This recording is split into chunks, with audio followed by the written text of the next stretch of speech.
COVID-19 remains a global health emergency, and I agree. A rubber dinghy packed with African migrants reaching the shore of Zahara de los Atunes in broad daylight. Why should this happen to people? Why should people die on the Mediterranean? Why should they die at borders? Why does border exist? The battle along the front lines in eastern Ukraine is intensifying as Russian forces step up artillery attacks in the region. Ya fue derribado un globo que fue hallado en el espacio aéreo estadounidense identificado como chino. La relación entre las dos potencias se sigue tensando. We must not allow the world fall into another Cold War. The desire to dominate the 5G industry and kill the prospects of your rival. Inflation is dominating headlines in every corner of the globe.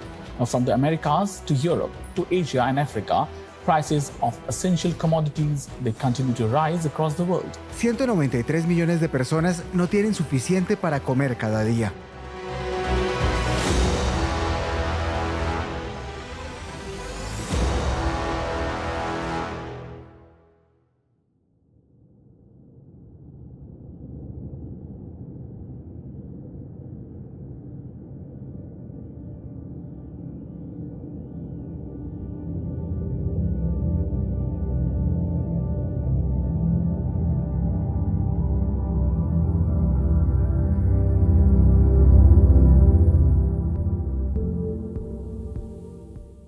At the Bali Summit of 2022, the G20 addressed a situation of unprecedented complexity since its creation in 1999.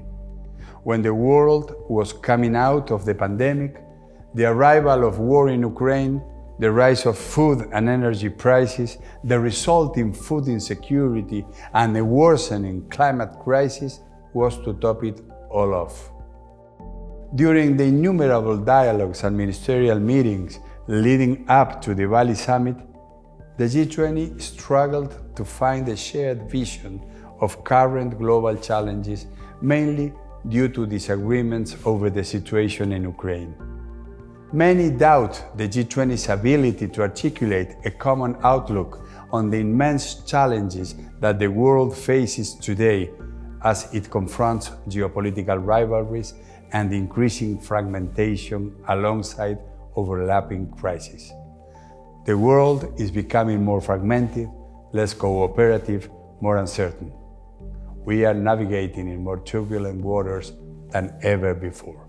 Will this forum continue to be relevant in responding to the multiple global challenges, or will it sink into irrelevance until its dissolution? What role should emerging countries play at this international juncture? We sometimes overlook the fact that the G20 has been one of the most important events regarding economic governance in recent decades. In fact, the incorporation of emerging and developing economies in the decision-making process for major global issues is now a reality. The G20 has evolved over the years in accordance with the changing concerns and priorities of leaders on global governance issues, from finance and international organizations to climate change mitigation. The advent of the G20 was a step towards a more plural world, the coexistence of different civilizations, a greater tolerance for diversity, a willingness to overcome frustrations in the search for consensus on various issues that emerged in a global and interdependent world. We should start with the inception itself. The G20 had been established primarily to address challenges to international financial stability by the widening crisis in emerging economies in the late 90s. Considering the global impact of the crisis, the G20 recognized that this discussion needed to involve both advanced and emerging economies in order to make the international economic system more representative. G20 emerged from the global financial crisis. Back then, EMEs and developed members embarked on the journey of macroeconomic policy coordination. Together, we saved the world economy from depression. At the same time, a forum like the G20 is still defined in terms of a small group of countries, It doesn't seek to preempt or to overrule what happens at multilateral fora like the United Nations, but it enables those key economies to really get together and focus on global economic cooperation. The first G20 Leaders Summit was convened by the then U.S. President George Bush in November 2008 to deal with the global financial crisis. Since its first meeting in Washington in 2008, this forum has been conceived as a space for international cooperation with the purpose of promoting economic growth and reforming financial systems in search of a better quality of life. Developing countries are important sources of current and future supply and demand. They represent the market, promoting their integration into the global economy as a path of their prosperity is not just a moral obligation, it is absolutely essential for a sustainable and balanced growth of the global economy. That is the key. The emerging markets hold the key to the future, and therefore they need to play a very critical, a very crucial and a significant role in G20.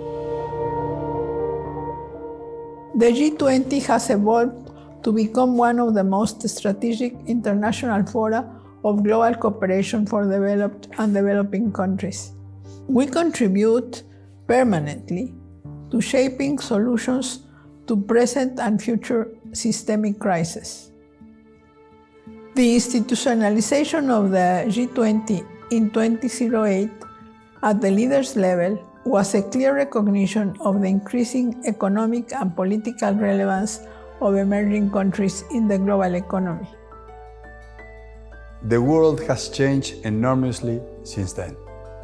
And today, emerging countries are in the position to represent the interests and aspirations of the Global South, and to help find solutions to problems that profoundly affect the inhabitants of this planet. To achieve this, it is necessary to sustain the support and increase the relevance of multilateral organizations.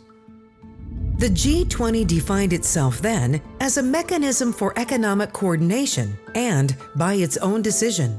Unlike the G7, which is an area of developed countries, the G20 is more representative of the current international political reality and can play an important role in addressing a series of global challenges as demonstrated by the COVID-19 pandemic, the change overcoming the environmental climate crisis, and the economic effects resulting from the situation in Ukraine.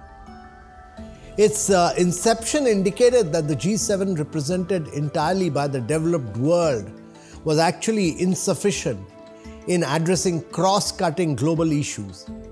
It was imperative, therefore, to include middle and low-income countries and those with very systemic economic influence in the negotiations in order to find solutions which would be inclusive and effective.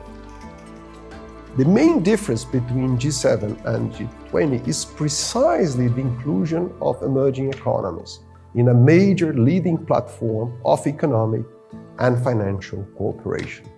Unlike G7, which is a group of like-minded, similar advanced economies, G20 is a locus of a global dialogue of diverse countries. It's truly a pluralistic platform due to its diversity and its capacity to mobilize quickly and effectively. Let me stress that coordination among EMEs is not forming a bloc versus our G7 partners, but to achieve a balance in G20 so that we could safeguard the interests of all G20 members. Our world is now faced with multiple challenges, including high inflation, food and energy crisis. The G20 is not called upon to replace or renegotiate commitments assumed in other international forums. Instead, and to ensure results, its objective is to promote them through a show of political commitments to exercise their mandate, design concrete actions, and coordinate. Over the years, its agenda has expanded to other issues such as climate change, the environmental crisis, international trade, employment, empowerment of women, among others. G20 has had a central role in conforming the international agenda. Today, G20 is the premier forum of economic cooperation, development dialogue.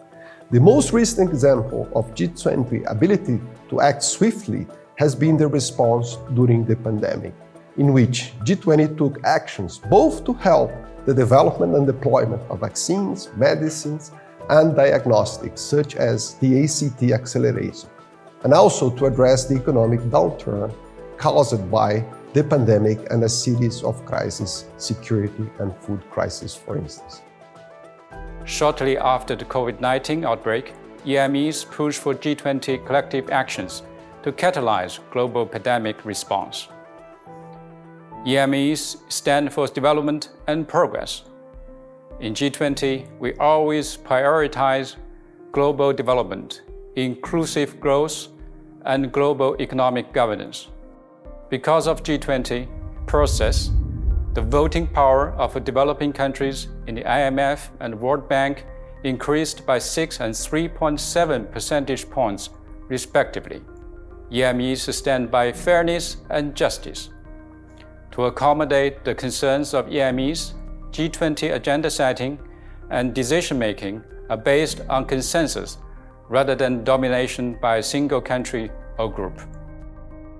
Firstly, the EMEs, the emerging market economies, are significant players in the global economy. Looking at the data from the period of 2011 to 2021, the EMEs' share of global GDP amounted to approximately 49.5%, with its share of global GDP growth reaching 67.3% globally. Now, since 2000, the MECs had recorded remarkable growth rates while keeping inflation and other potential problems largely under control. Even during the crisis of the global recession of 2007-2008, the emerging market economies bounced back and recovered better and faster than advanced economies. And they continue to play a big role in driving and affecting the global economy. So you had an approach to crisis that ensured that the recovery is sustainable and also is broadly shared, and some countries don't recover at the expense of others. And you have cooperation between developing and developed country central banks in a way that you would not have had in the past. So in that sense, I would say emerging markets shape the agenda. If you look at another hot topic, climate change, we've been very clear that the principle of common but differentiated responsibilities has to be reinforced and also backed by practical action. So commitments, for instance, to climate finance by the rich countries who are responsible for pollution, the G20 and the emerging markets within the G20 have been quite vocal in reminding the world of that obligation and also tracking to what extent that obligation has been met. Changes in its structure have often been cited across the world economy. And in this sense, the G20 summits are viewed as an opportunity to reflect less focus on developed countries, incorporating the vision of emerging countries in a forum that outnumbers the G7. On the other hand, some opinions have held that the numerical advantage or the change in rhetoric towards emerging countries do not reflect reality, and that the agenda of the G20 continues to be dominated by the preferences of the G7, which would thus seal its policies, granting it a broader base of legitimacy and support. But even when emerging market economies were formally at the G20 table, the menu, that is the G20 agenda, was still to a large extent designed in the way that did not reflect our interests and priorities on quite a number of issues, from reform of global governance institutions to climate and development agenda. The leadership of emerging countries can contribute to achieving a better balance between the priorities of developed and developing countries. In previous years, there was a perception of predominance of major powers' agenda in the discussion. Unfortunately, the consequences of the pandemic and the current geopolitical tensions have had an important impact on multiple sectors. This crisis will continue damaging the progress of our development goals with long-lasting effects on the most vulnerable people. EMEs have faced certain difficulties in imposing their agenda. This is coupled with a difficult outlook ahead. The World Bank itself recently warned about a worrisome scenario of overlapping crisis, which implies two grandee reverses, a step back in reducing global poverty after 3 decades, and an acceleration of inequalities.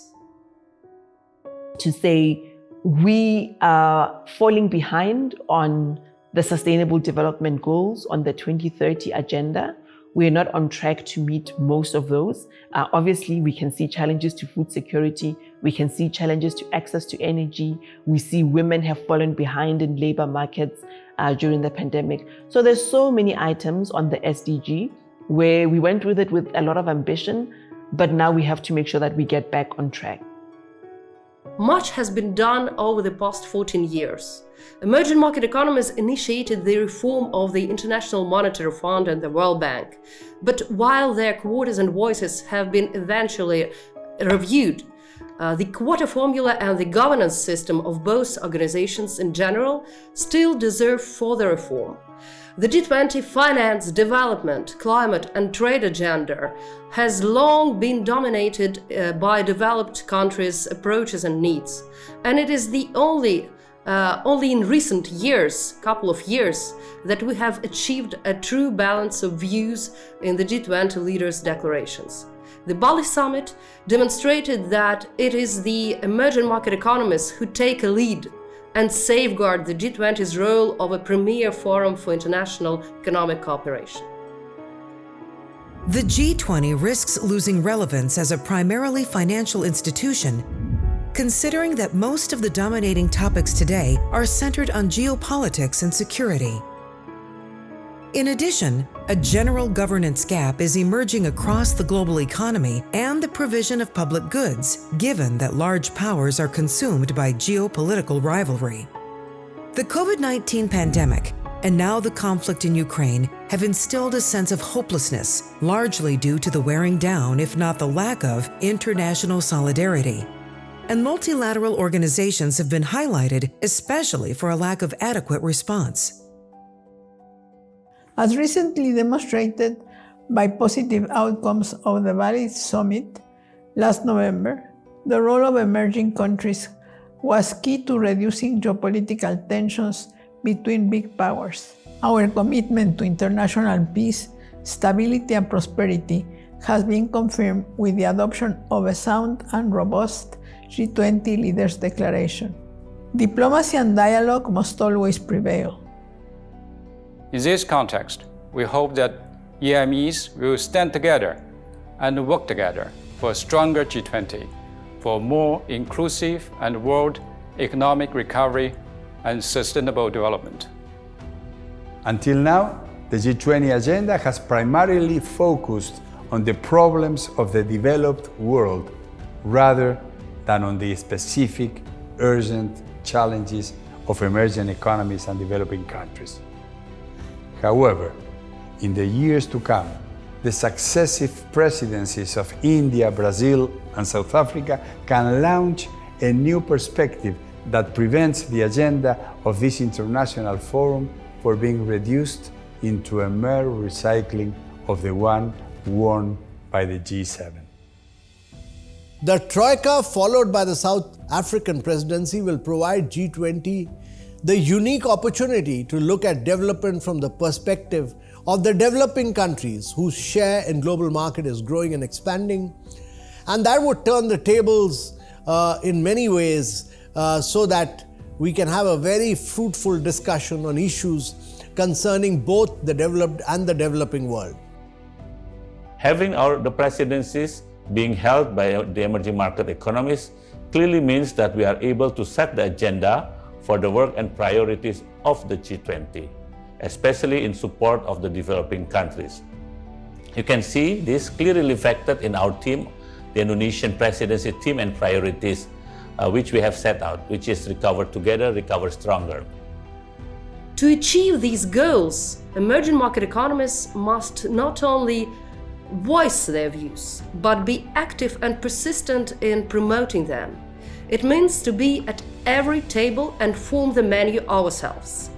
It also means to bear responsibility for those emerging market economies and developing countries who are not at the G20 table, to involve them in G20 work, to get engaged with them.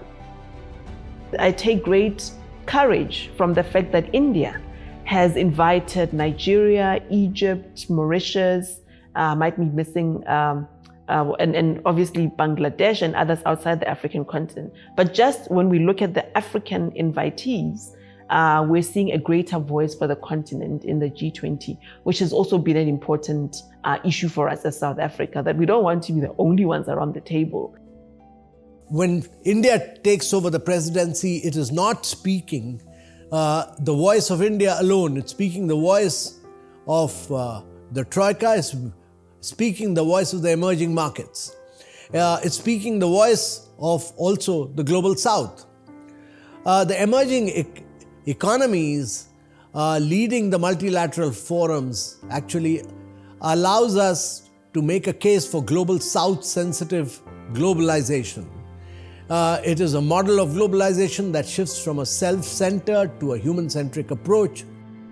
The Brazil G20 presidency in 2024, starting December 2023, will be an opportunity to bring to the center of the agenda areas that are important to us, such as sustainable development, energy, climate, social inclusion, and sustainable infrastructure.